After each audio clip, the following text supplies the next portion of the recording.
राधे राधे दोस्तों, welcome to my new blog.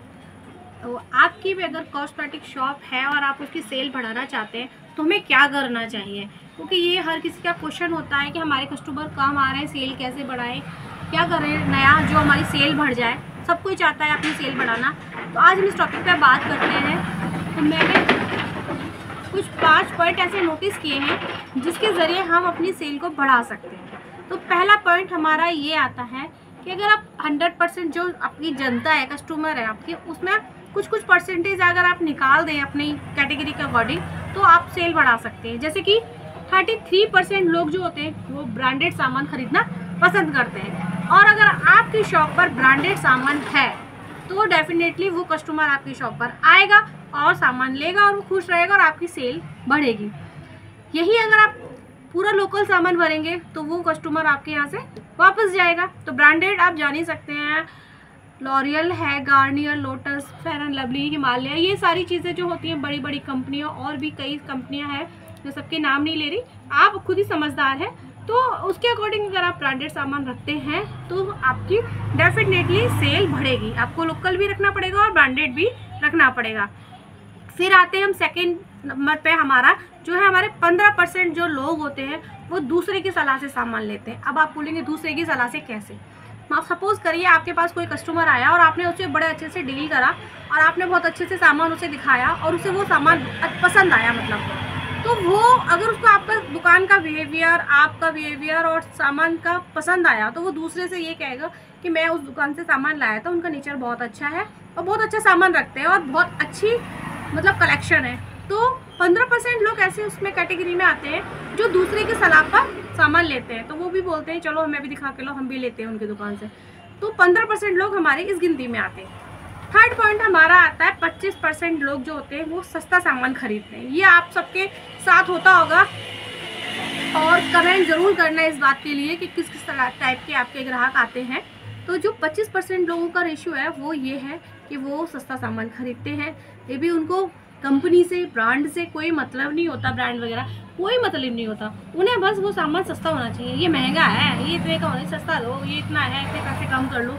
ये आपके साथ ज़रूर होता होगा, मैं समझ सकती हूँ। तो 25% लोग हमारे ऐसे होते हैं जिनको सस्ता सामान चाहिए होता है और हमें वो सस्ता सामान रखना पड़ेगा। क्यों? क्योंकि हमें ब्रांडेड ही नहीं बेचना और सब तरह की पब्लिक होती है, तो हमें ब्रांडेड ही नहीं बेचना, सस्ता भी रखना पड़ेगा। तो आपको बना के चलना पड़ेगा कि आप सस्ता भी रखें और ब्रांडेड भी रखें, तभी आपकी दुकान में सेल अच्छी होगी। फोर्थ पॉइंट हमारा आता है 12 जो % होते हैं लोग, वो ऐसे होते हैं जो मजबूरी में सामान लेते हैं। मजबूरी कैसी? जैसे कि उन्हें कहीं सामान नहीं मिला और आपकी दुकान पर सामान है वो, तो आपकी दुकान से लेना उनकी एक मजबूरी हो गई। ऐसे जो मजबूरी वाले लोग जो होते हैं ना वो 12% ही होते हैं, ज़्यादा नहीं होते हैं। तो या फिर उनकी मजबूरी है कि काम चल रहा है, अगर नहीं बीत रहा है तभी वो लेने आते हैं, इस टाइप का सीन होता है जो। तो वो 12% लोग की कैटेगरी ऐसी होती है जो मजबूरी में ही सामान खरीदती है। तो वो लोग भी आपकी शॉप पर आते हैं, जब कहीं उन्हें नहीं मिलता तो उन्हें लगता है इसी की दुकान पर जाना पड़ेगा तो लेते हैं, आते हैं, कोई बड़ी बात नहीं है। तो 12% की कैटेगरी हमारी यहाँ जाती है। फिफ्थ पॉइंट आता है हमारा 15% जो लोग होते हैं वो तुलना करते हैं और सोच समझ लेते हैं। वो लोग इस टाइप के होते हैं जो बहुत सोचते हैं, बहुत सोच समझ कर और तुलना कर लेते हैं। तुलना करने का मतलब क्या हुआ? जैसे कि आपकी शॉप है और आपके आसपास बाजू में 2-3 शॉप तो होती हैं और आपके मार्केट में है तो फिर तो बहुत सारी होंगी। तो वो क्या करते हैं? कंपेयर करते हैं। तुलना मतलब कंपेयर करना, मतलब वो क्या करते हैं, एक दुकान पे गए, उस पर ये सामान पूछ लिया, लेंगे नहीं, सिर्फ रेट ले ली। फिर दूसरी दुकान पे गए, वहाँ पर भी उन्होंने रेट लिया, फिर उन्होंने तुलना किया, फिर वो तीसरी दुकान पे जाएंगे, फिर वहाँ रेट लेंगे, फिर वो वहाँ का बताएंगे कि उसकी दुकान पर तो ये इतने का मिल रहा है, उसकी दुकान पर ये इतने का सामान मिल रहा है। तो वो हमारी जो ये 15% का रेशियो है पब्लिक का, कस्टमर का, वो इस टाइप का होता है कि वो तुलना करते ही करते हैं और आपकी शॉप पर ज़रूर आते होंगे। आपने नोटिस किया होगा कि ये तो वहाँ पर 10 रुपये की मिल रही है, आप तो 20 रुपये के दे रहे हो, 10 की दे दो। तो भाई ऐसे कस्टमर कैसे डील करते हैं ये आप मुझे भी बताना, और आते हैं कि नहीं आपकी शॉप पर ये कमेंट में ज़रूर करना, क्योंकि मेरी शॉप पर ये बहुत आते हैं। और मेरा क्या होता है, मेरा एक पॉइंट ये है कि मेरा जो मतलब अगर मैंने किसी रेट के 20 रुपीज़ रखे हैं और जनरल रेट हैं, तो मैं वो तुलना करें, कंपेयर कुछ भी करें, मैं फिर नहीं देती हूँ। मैं बोलती हूँ मेरी दुकान पर इतने का ही है, आपको जहाँ से सही मिल रहा है आप वहाँ से ले लें, आपकी मर्जी। मैं सिर्फ उनको इतना बोलती हूँ, मैं गिड़गिड़ाती नहीं हूँ, मैं ये नहीं कहती ना वो जाते हैं तो मैं वापस आवाज़ लगाती कि नहीं 10 में ले जाइए, मैं ऐसा बिल्कुल नहीं करती। मेरे जनरल रेट होते हैं और मैं उसी के अकॉर्डिंग बेचती हूँ। तो आप कैसे करते हैं मुझे कमेंट करके ज़रूर बताना। तो बेबी 5 पॉइंट ये हैं हमारे, अगर आप इन पर ध्यान देंगे तो डेफिनेटली आपकी सेल बढ़ेगी और दुगनी रात चौगनी तरक्की होगी आपकी। तो आपको इन पॉइंटों को ध्यान रखना है। ब्रांडेड सामान भी रखें, लोकल सामान भी रखें, जो दूसरों की सिफारिश से आ रहे हैं उनसे अच्छे से बात करें, अपने बिहेवियर पर भी ध्यान दें जिससे कि वो दोबारा परमानेंट हमारा कस्टमर बन जाए। और जो लोग मजबूरी में आ रहे हैं उनका भी आप फ़ायदा उठाइए, उनको इस तरह से सामान दीजिए कि वो उनकी मजबूरी उनकी ज़रूरत बन जाए, फिर वो आते ही रहें आपकी शॉप पर। और जो कंपेयर कर रहे हैं उनको भी अच्छे से डील करें। तो ये 5 पॉइंटों पर ध्यान देंगे तो हमारी सेल बढ़ेगी। आई होप कि मेरा जो आज का टॉपिक है वो आपको समझ में आ गया होगा।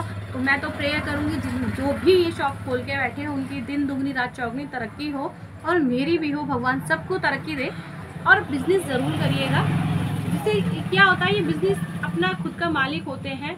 और मैं आपसे एक बात और कहना चाहूँगी, अगर आप मेरी जर्नी देखना चाहते हैं तो मेरी 1 साल की जो जर्नी है वो देखना चाहते हैं तो कमेंट ज़रूर करना, मैं उस पर वीडियो ज़रूर बनाऊँगी कि मैं यहाँ तक क्यों और कैसे खोली, क्यों पहुँची, इस तरह से। तो मैं ज़रूर बनाऊँगी इस टॉपिक पे वीडियो। और ये मेरे जो 1 साल में मैंने जो अपना 1 साल में मतलब मैंने इतना बड़ा काम कर लिया है, और ये तो अभी कुछ भी नहीं है, मेरा तो बहुत बड़ा सपना है। तो मे भी कितने सालों में पूरा होता है, क्योंकि बिजनेस में टाइम लगता है। 2-3 साल तो कहीं नहीं गए, 3 साल तो समझ लो कहीं गए ही नहीं हो, तो वो आपको टाइम देना पड़ेगा, तो आपका बिजनेस खूब अच्छा जाएगा। अभी तो हम बहुत बातें सुनते हैं, कोई बात नहीं, सब देखना पड़ता है, लेकिन एक दिन आएगा जो हमारा बिजनेस खूब बड़ा होगा। और 1 साल के अंदर हमने कितने तरक्की की ये आप सब देख ही सकते हैं। तो अगर इस टॉपिक पे अगर वीडियो बनवाना चाहते हैं आप, मैं आपको बना के बताऊं और आपको मेरी से हेल्प हो सके, आप मोटिवेट हो सके मेरी बातों से, तो मैं ज़रूर बनाऊंगी। कमेंट करते रहना, लाइक और सब्सक्राइब भी करना मत भूलना, और ऐसी प्यारी प्यारी वीडियो मैं लाती रहूँगी। और मैं एक बात और बताना चाहूँ, जन्माष्टमी का जो मैं फीडबैक बताना चाहूँगी कि जन्माष्टमी पे लोग बात बोलते रहते, राखी पे भी बोल रहे थे, सावन का पूरा महीना इन्होंने ऐसे ही बोला था कि हमारे तो कस्टमर नहीं आ रहे हैं और अभी सावन लग गया, लग नहीं रहा है। तो आप ये चीज़ें बिल्कुल मत सोचें, आप ये भी ना सोचें कि मेरी गली में दुकान है। अगर आपके पास सामान भरकर है और आप अच्छा यूनिक सामान लेके आएंगे तो डेफिनेटली कस्टमर को एक बार पता भी लगी ना, अगर एक कस्टमर भी आपकी शॉप पर चढ़ गया तो वो सारे में हल्ला कर देता है कि उसकी दुकान पर इतना अच्छा सामान है। तो भाई मैं अपना बताऊँ, जन्माष्टमी का जो मेरा फीडबैक है ये है कि मेरी शॉप से कोई भी वापस नहीं गया, सबको सब सामान मिल गया था, आसानी से मिल गया था। तो फाइनली अब सामान अच्छे से रखेंगे तो सेल भी अच्छे से होती है। बिल्कुल मत सोचें कि हमारे कस्टमर नहीं आ रहे हैं तो हम सामान रख के क्या करेंगे, ये दिमाग में ना लाएं। जितना आप दिखाओगे और जितना अच्छा सामान लाओगे, ग्राहक अपने आप आता है। तो आई होप कि आज की वीडियो पसंद आई हो, तो लाइक और सब्सक्राइब करना ना भूलें। राधे राधे।